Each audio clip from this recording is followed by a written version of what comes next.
Hello, today's objective is 3.10a.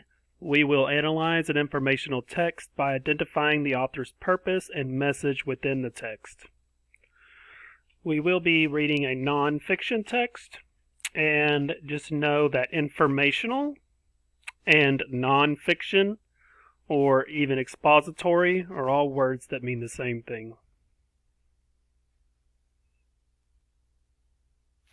We will be talking about author's purpose. Remember that the author's purpose is their reason for writing a text.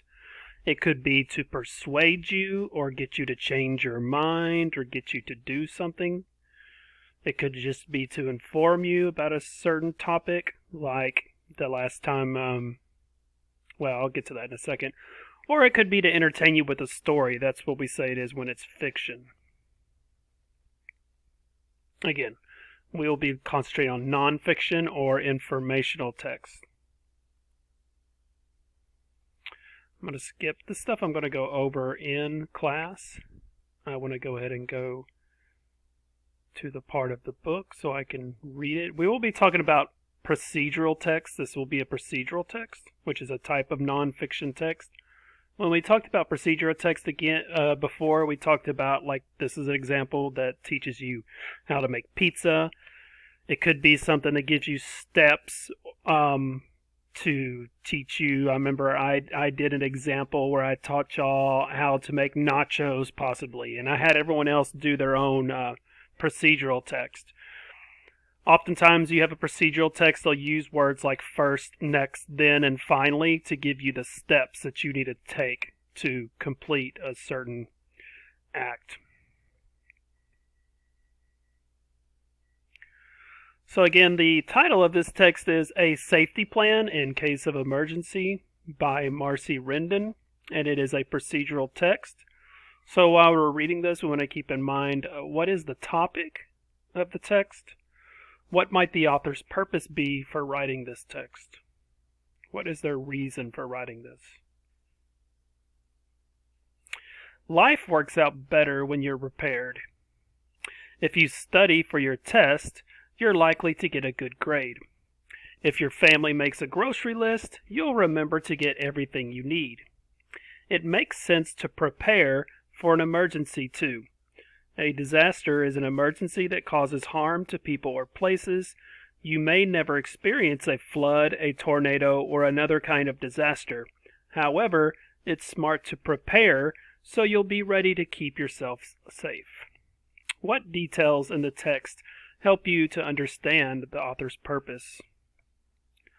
What does the author want the reader to do?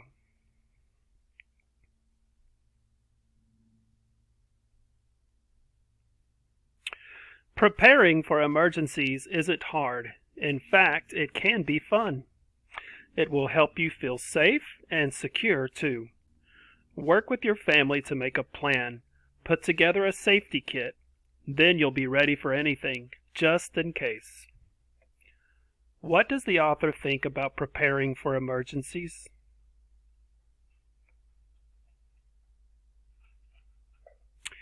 Step 1. Learn about natural disasters. The first step of making a safety plan is to learn about different types of natural disasters. In particular, learn about disasters that might occur in your area. The more you know, the better you'll be able to prepare. The National Weather Service is an excellent source of information about natural disasters. Natural disasters are events in nature that harm a certain area. You can learn where they are most likely to happen and how to prepare for them. The National Weather Service website provides facts about weather, events, and safety. You should know about the following types of natural disasters.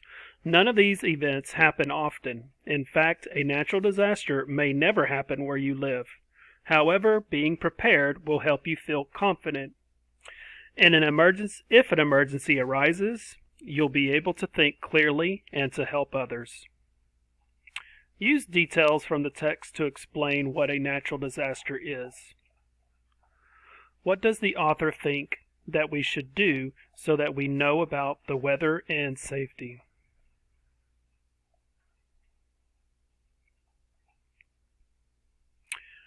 So here we have natural disasters. Luckily, before we left, after our natural disaster, we went over some of these: earthquakes, floods, hurricane or cyclone, landslide, thunderstorm, tornado, and there's another page. Which of these types of natural disasters could happen here in Texas? The only ones I would rule out is hurricane or cyclone because those happen over or near the ocean. So we won't have to worry about those. Tsunami, either we're too far from the coast, we wouldn't have to worry about a tsunami affecting us, but if you happen to be on vacation or somewhere close to the coast, you would. We also do not have volcanoes here in Texas. Wildfires, that could possibly occur, and we recently just had a natural disaster with a weather storm that we were not prepared for.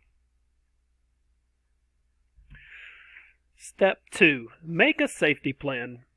The second step of preparing for emergencies is to make a safety plan with your family. The plan will help you to locate one another. It will also help you to find a safe place to meet during an emergency. You and your family should decide which family members will call each other in an emergency, which neighbors you will contact, which out of town or out of state relative or friend you will contact, and where family members will meet. According to the author, why is it important to make a safety plan? It's in paragraph 8. The calling plan. Your family should create a calling plan.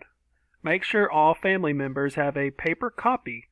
Keep the plan in a safe place. You might want to keep yours in your school backpack. Family members with cellular phones should save the phone numbers they will need in their contact list. It is important to have a contact person who is out of town or out of state. This person may be easier to reach during an emergency because the event may not be happening in his or her location. Try to memorize your parents' or caregivers' phone numbers. If you don't have a phone and need to borrow someone else's, you'll have the most important phone numbers in your head. Tip: family members who have cellular phones should send a text message rather than call during an emergency. It is best to leave phone lines free.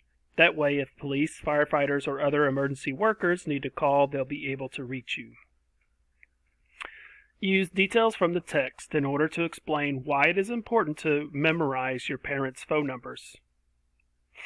What context clues in the text help you to understand what the word memorize means?